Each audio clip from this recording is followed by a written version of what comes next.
انا مزوجه دي 8 سنين وطالعه في سعود. البارح كنعرس لوسي، ولوسي لاخر 6 شهور هادي باش تزوج ومرتو حامله. الله يكمل عليها ويوفقو حيله على خير وبخير ويرزقني حتى انا. مازال ربي ما كتبش ليا الذريه، الحمد لله على كل حال. المهم البارح كان كلشي مجموع، لويساتي وحتى عيالات لويسي وعدوزتي. كنا غادي نعسو، كنا في الصالون بحكم العرس والدنيا عامره راكم عارفين.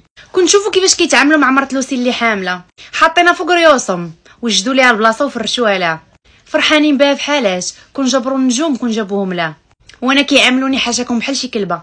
جيت نقلب على بلاصه باش نعس فيها وهي تلوح ليا عدوزتي الفراش حدا الباب.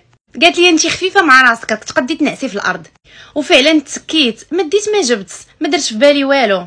عادي، العرس والدنيا عامره والبلايص ما كاينينش، ماشي مشكل. من بعد عدوزتي ولويساتي بقاو مجموعين مقصرين. قالت لهم عدوزتي كاين شي رجال مساكن ما عندهم زهر، جابوا عيالات غير باش يوكلوهم ويشربوهم بلا فايده. الرجال كيبغيو العوين والسند، شي بنيه ولا وليد يتكاو عليهم منين يكبروا. نقزت لوسي، قالت لمرت لوسي اللي حامله انتي اللي غتعمري لنا الدار بالولاد ونحيدوا داك الحرمان اللي كنا محرومين منه عمر هذا. انا ما نكذبش عليكم، ضراتني ديك الهضره ودموعي تلاقاو ما بغاوش يحبسوا. غميت راسي ودرت فيها ناعسه. بقاو الليل كامل وما كيدعوا مع لوسي اللي يلاه تزوج بالذريه الصالحه، وقالوا كون غير ما كنتش انا عاقره.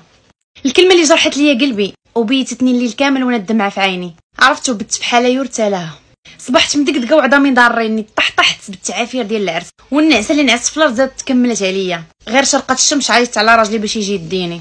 منين سولني قلت لهم راه غنمشي نرتاح في الدار، راكم عارفين الجري ديال العرس والنعسه ديال البارح خلاتني ما قديتش نوقفت على رجليا. مشيت للدار وعما فين زاد عليا الحال، كثر فيا الالام والردان حاشاكم. راجلي غير شافني في ديك الحاله هزني لعند الطبيبه ديال العظام. دخلت عندها سولتني اشنو عندك، عاودت لها قلت لها عطيت واحد شويه الجهد على صحتي، عندنا العرس وجري وراكي عارفه. قلت لها عطيني على شي حاجه تكرمي ليا هاد الصداع. قلبتني وقاصت لي حدا كرشي وضغطت لي على صدري.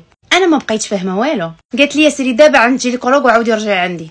قالت الفرمليه اللي خدامه معاها منين ترجع دخليها لي دغيا، وبقاو كيهضروا بالفرنسي وانا ما فهمت حتى حاجه. خرجت عند راجلي عاودت ليه قلت ليه خصنا ضروري نمشيو عند جينيكولوج، هادشي اللي قالت الطبيبه. قال لي وعلاش؟ قلت ليه ما نعرف. الطريق كامله وانا قلبي غادي يخرج من بلاصتو. اول مره توقع ليا بحال غندوز الامتحان ديال الباك بالخلعه. غير دخلت دارت لي الراديو وقالت لي واش راجلك جا معاك؟ قلت لها راه برا. قالت لي عيطي ليه يدخل. انا هنا خفت، قلت لك ما عندي شي حاجه خطر. خفت حتى نسولها، هي في الاول سولاتني شحال وانا مزوجه واش عندي وليدات ولا لا. قلت لها راه 9 سنين تقريبا ومازال ما جابش الله. درت كاع الدوايات وما جابوش نتيجه، وحتى لي باري ديال الزرع وما كاين والو، ودرت شي حوايج كاع اللي راجلي ما بغانيش نديرهم. الحمد لله على كل حال.